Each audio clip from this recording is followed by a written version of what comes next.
Join किया 2 साल के गैप के बाद। तब की स्टोरी सबकी लाइफ में, जो आप लोग स्कूलिंग करके कॉलेज में आओगे चाहे स्कूलिंग आती थे, क्रश नाम सुना है? इतने मतलब बहुत लोग होंगे जिन्होंने क्रश सुना है, जिनकी लाइफ में क्रश होगी। जरूरी नहीं है कि वो कॉलेज में पढ़ता होता है, बॉलीवुड एक्टर भी क्रश होते हैं, मम्मी पापा में भी कोई क्रश होता है कि हाँ यार ये वाली आंटी क्रश होता है जनरल। वैसे ही मैंने कॉलेज से पहले कभी इश्क मोहब्बत नहीं हुआ, प्यार नहीं, पहली बार कॉलेज में प्यार। तो मेरा इस बार का जो टाइटल है वो है यू डिजर्व बेटर देन। मेरा टाइटल है यू डिजर्व बेटर देन। बात उन दिनों की है जब मैं पहली बार अपने कॉलेज दिन 28 जुलाई 2000 क्लास में जाने से पहले काफी डरा हुआ था। क्लास में जाने से पहले काफी डरा हुआ था, मानो जैसे छोटा सा बच्चा पहली बार अपने स्कूल जाता। आप लोग अगर छोटे से बच्चे अपने जब छोटे से थे तो स्कूल जाते टाइम इतना डर नहीं, मम्मी मुझे नहीं जाना नहीं जाना। सेम वैसी सिचुएशन मेरी अपने कॉलेज जाने से धीरे धीरे थोड़े से डरते हुए अपने नए क्लास में पहला कदम। उस क्लास में तकरीबन 40 से 50 बच्चे पहले से। उम्र में काफी बड़े होने के नाते थोड़ा सा ऑकवर्ड जरूर लगा, लेकिन धीरे धीरे वो डर न जाने कहा। सबसे दोस्ती हुई तो दिल को बहुत पसंद आए तो कुछ आपको दिन था 5 अगस्त 2000। क्लास में एंट्री हुई एक पतली खूबसूरत सी लड़की, चेहरे पे खूब सारे पिंपल्स लिए हुए, मानो लाल गुलाब के ऊपर ओस की।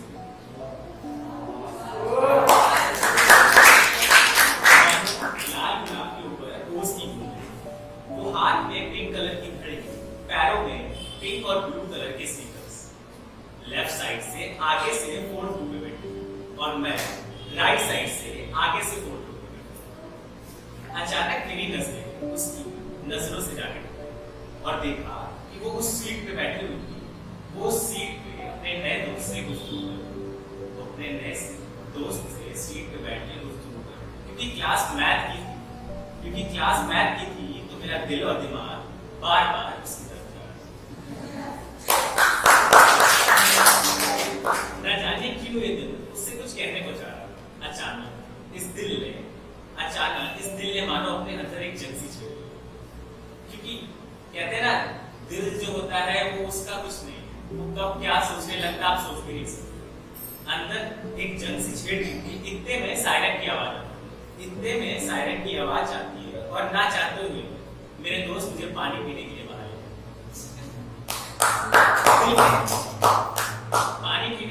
ले जाते हैं। दिल में एक अजीब सी आग लगी थी कि कैसे जाके उससे बात करूं और मेरे दोस्तों का पानी नहीं खत्म। जैसे तैसे करके इनका पानी खत्म हुआ और मैं दौड़ता हुआ अपनी क्लास में तो देखा उस खाली क्लास में कोई नहीं था। पता नहीं क्यों दिल थोड़ा सा बेचैन हो गया। इतने में पीछे से आवाज आई, एक्सक्यूज।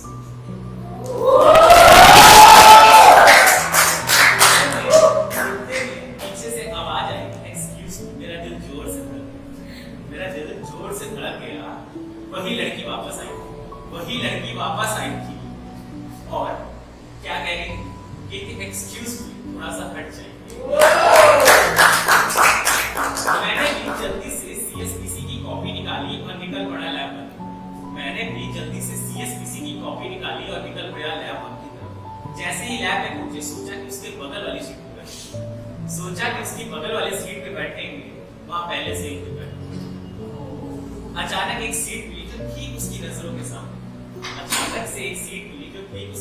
के सामने थी और मैं उस दोस्त को हटा के बैठ। बार-बार मेरी नजरें उससे टकराने को तैयार थी, लेकिन एक बार भी नहीं करती। थोड़ा सा उदास जरूर था, लेकिन अब हर रोज उसको देखा। एक दिन फिर आई बिछड़ने की बारी। क्लास में बच्चे ज्यादा होने की रीजन से आधे बच्चे को सेक्शन A1 से A2 में ट्रांसफर किया।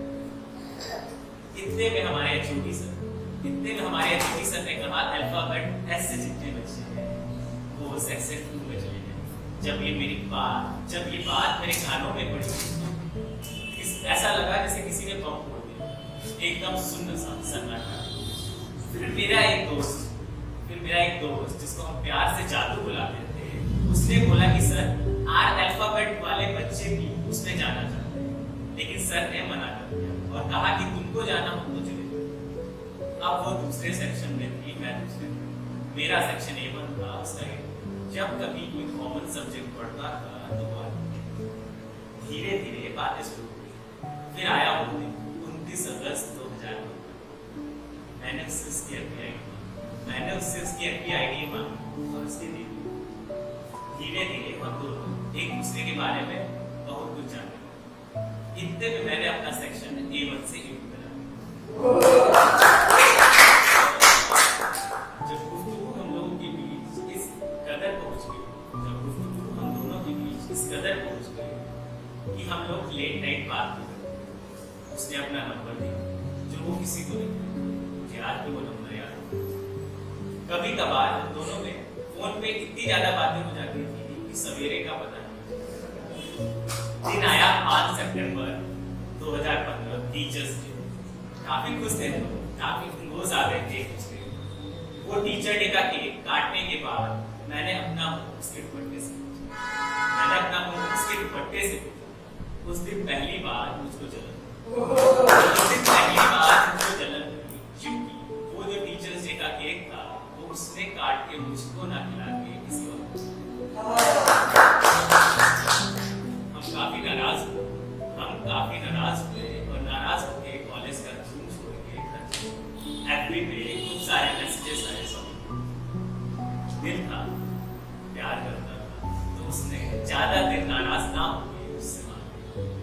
धीरे धीरे हम दोनों एक दूसरे के इतने ज्यादा करीब आ गए कि हम दोनों के एक दूसरे के बारे में पता चल गया। जैसे कि उसको फ्रॉक पहनना, जैसे कि मुझे उदास होती है तो उसको गुस्सा आता है, जैसे कि उसको टियारा पसंद है, कैडबरी की चॉकलेट पसंद है, वनीला आइसक्रीम पसंद है, और उसको जो सबसे ज्यादा पसंद वो थी मेरी हैंडराइटिंग। उसको मेरी हैंडराइटिंग,